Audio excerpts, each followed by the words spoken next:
الحمدللہ رب العالمین والصلاة والسلام علی سید المرسلین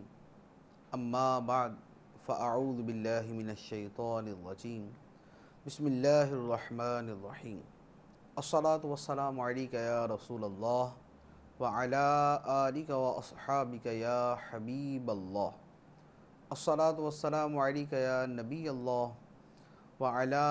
آلک واصحابک یا نور اللہ۔ سرکار مدینہ راحت قلب و سینہ صلی اللہ تعالی علیہ وآلہ وسلم کا فرمان عالی شان ہے، جس نے مجھ پر ایک مرتبہ درود پڑھا، اللہ عز و جل اس پر 10 رحمتیں نازل فرماتا ہے، اس کے 10 گناہ معاف فرما دیتا ہے اور اس کے 10 درجات بلند کر دیتا ہے۔ صلو علی الحبیب صلی اللہ تعالی علی محمد صلی اللہ علیہ وسلم۔ فیضان قرآن کے آج کے اس سلسلے میں ہم سورہ اعراف سے قرآن پاک کا درس سنیں گے۔ یہ سورہ مبارکہ مکہ مکرمہ میں نازل ہوئی، اس میں 24 رکوع، 206 آیتیں، 3325 کلمات اور 14010 حروف ہیں۔ اللہ عز و جل ارشاد فرماتا ہے، بسم اللہ الرحمن الرحیم، الف لام میم صاد، کتاب انزل الیک فلا یکن فی صدرک حرج منہ لتنذر بہ وذکریٰ للمؤمنین۔ الف لام میم صاد حروف مقطعات ہیں، جن کے معنی اللہ اور اللہ کے بتانے سے اس کے رسول صلی اللہ تعالیٰ علیہ وآلہ وسلم جانتے ہیں۔ اے حبیب،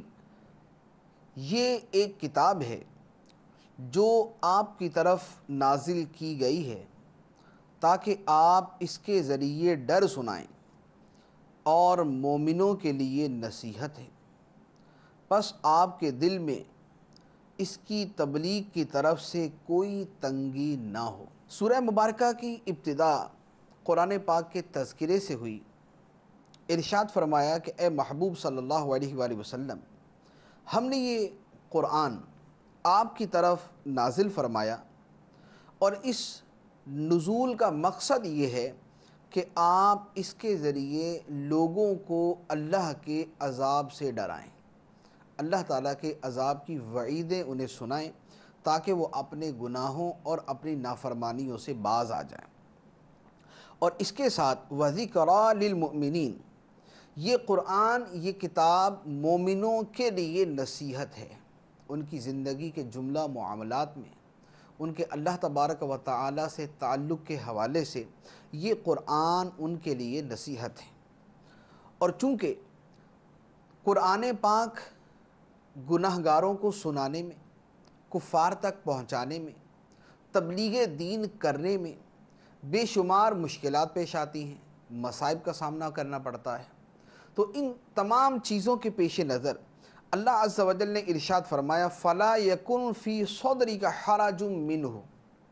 اس کی طرف سے آپ کے دل میں کوئی تنگی نہ آئے، کفار کی تکالیف کی وجہ سے اس قرآن پاک کی تبلیغ کے حوالے سے آپ کے دل میں کوئی تنگی نہ آئے، بلکہ آپ مسلسل قرآن کی تبلیغ فرماتے رہیں اور اس راہ میں آنے والی مشکلات کو برداشت کرتے رہیں۔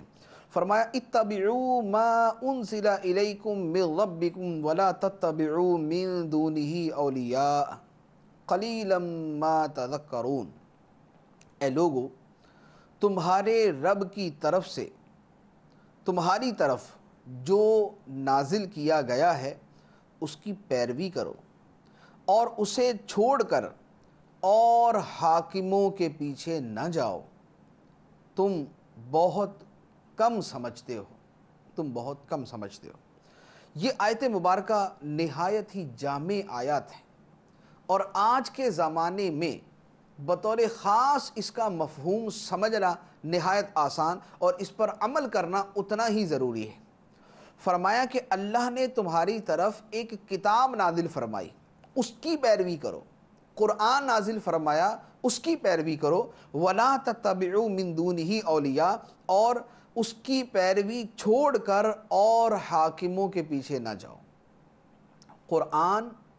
تمہاری زندگی کے لیے بہترین طرز زندگی کا ایک دستور حیات تمہارے لیے تمہیں عطا کیا گیا، وہ قرآن تمہارے لیے بہتر ہے۔ قرآن کو چھوڑ کر اور حاکموں کے پیچھے نہ جاؤ،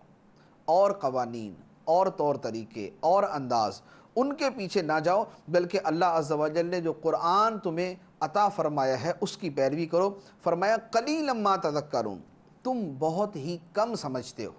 اب اس بہت ہی کم سمجھنے میں بہت ساری چیزیں ہیں۔ اس کا ایک پہلو جو ایک نقطے کے طور پہ عرض کرتا ہوں وہ یہ ہے کہ قرآن کے بہت سے احکامات کچھ لوگوں کو یوں لگے گا کہ اس زمانے میں عمل کرنا مشکل ہے، اس زمانے میں کیسے عمل کیا جائے، اور دوسرے احکام، دوسرے لوگوں کے احکام، اس پر عمل کرنا آسان بھی ہے اور اس پر آسانی سے چلا بھی جا سکتا ہے۔ تو فرمایا کہ اللہ تعالیٰ کے قانون اور اللہ کے قرآن اور اللہ کے دین پر عمل کرنے میں جو فوائد ہیں اسے تم کم سمجھتے ہو بنسبت اس کے کہ تم دوسرے قوانین اور دوسرے اصولوں کے اندر زیادہ فوائد سمجھ رہے ہو۔ تو فرمایا کہ تمہارا یہ سمجھنا جو ہے یہ تمہاری سمجھ کی کمی ہے، ورنہ حقیقت میں قرآن کی پیروی ہی راہ نجات ہے۔ اس کے بعد ارشاد